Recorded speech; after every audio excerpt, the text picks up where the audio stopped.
Dans la recherche, si on veut justement être innovant, on a besoin d'aller chercher ce qu'on appelle des signaux faibles.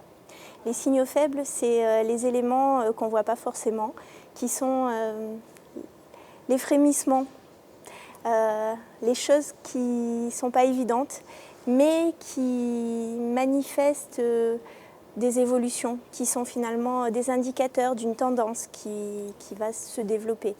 Et pour moi, et je pense pour la majorité des chercheurs, travailler avec les acteurs, c'est un moyen d'aller chercher ces signaux faibles. Parce que les acteurs sont au cœur du terrain, ils y sont tous les jours, ils sont confrontés à ce qui se passe, aux évolutions de la société.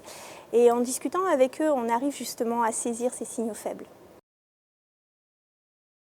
Pour les acteurs, le projet est important car aujourd'hui, un grand nombre de questionnements émergent de la part des agriculteurs ou des TPE, PME, de l'univers de l'agroalimentaire, sur les orientations qu'elles doivent prendre par rapport à de multiples sollicitations. On a de plus en plus de collectivités territoriales ou de distributeurs qui veulent créer des systèmes alimentaires locaux.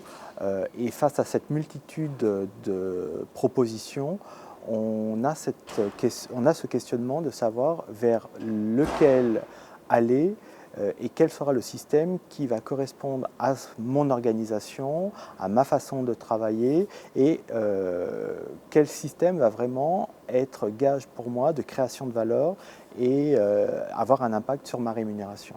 Donc, dans des filières aujourd'hui en crise, ces systèmes alimentaires territoriaux sont importants et peuvent vraiment apporter une réponse à des situations tendues où les gens sont en quête de valeur par rapport à des questions économiques.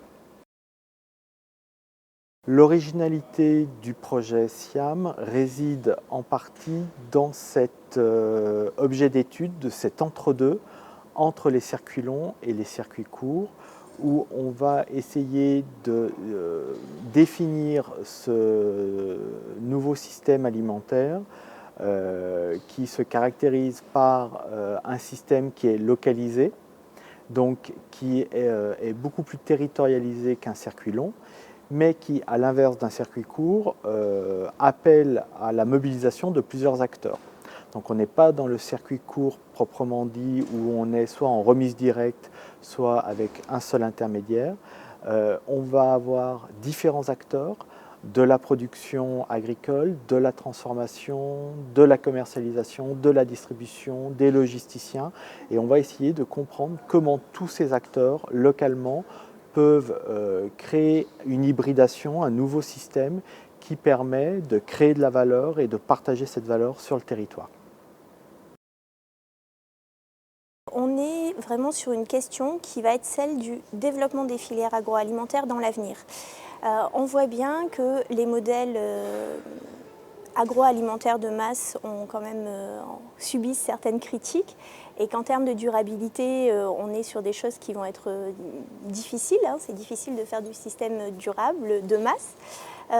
Donc les circuits courts se sont tout de suite inscrits dans quelque chose de l'économie sociale et solidaire qui apporte une alternative, mais cette alternative, elle reste limitée en termes de marché et de part de marché. On a vu qu'on était sur quelque chose autour de 8% du marché qui relève de ces circuits courts. Donc si on veut vraiment pouvoir faire en sorte que les systèmes alimentaires aillent vers des voies de développement durable, il faut penser les combinaisons entre circuits courts et circuits longs.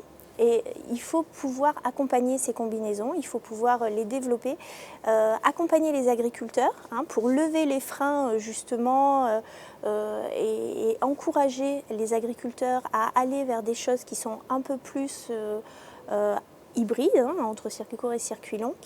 Il faut accompagner les entreprises aussi parce que la région Rhône-Alpes, c'est une région dans laquelle il y a énormément de petites entreprises, des PME, des même très petites entreprises, donc qu'on peut accompagner aussi pour justement retrouver du lien au territoire, retrouver de la proximité avec leur approvisionnement, créer du développement, créer de l'activité économique.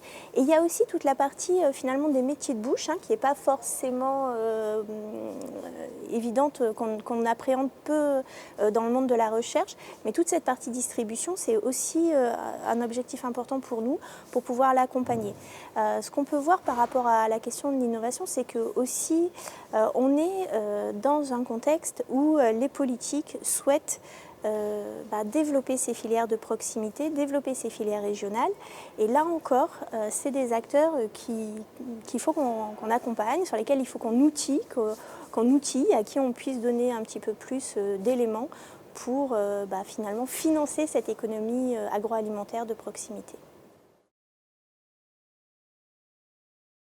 Les chercheurs vont apporter aux acteurs du développement cette capacité à apporter de la profondeur, à regarder quelles sont les méthodes, les outils qu'on peut ensemble créer, et notamment en termes d'indicateurs de performance, en termes d'outils et méthodes d'accompagnement de ces systèmes-là, pour pouvoir, dès l'émergence du projet, être outillé et équipé pour être sûr que le projet produise bien ce qu'on en attend, et notamment ces critères de performance, aussi bien performance économique, performance territoriale et performance environnementale.